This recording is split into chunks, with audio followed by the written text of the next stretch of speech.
الاهلي يتعادل مع انبي 0-0، ولكن تعالى كده اقول لك ان انبي كان هيكسب 1-0 النهارده. ازاي يا عم؟ هقول لك والله. ركله جزاء ضيعها لاعب انبي، والحمد لله، لان كنا هنخرج بدل ما طالعين بنقطه واحده كنا نطلع بنقطتين، وكده يبقى ما شاء الله خساره المباراه.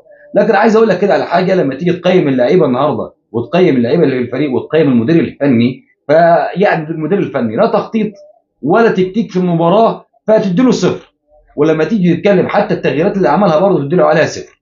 لكن لما تيجي تتكلم كده على اللعيبه اللي موجوده النهارده، فتقييم لمين؟ هتقيم مين؟ تقيم واحد زي مثلا بيرسي تاو اللي بياخد مليون و200 الف دولار مع النادي الاهلي في الموسم الواحد، وتلاقيه مش عارف يعدي واحد ضد واحد من فريق انبي. يعني لاعب ممكن يكون بياخد مش هقول لك ربع مرتب بيرسي تاو، ولكن مغطى عليه وضغط عليه ومش عارف يعدي واحد ضد واحد، يرجع بالكره للخلف.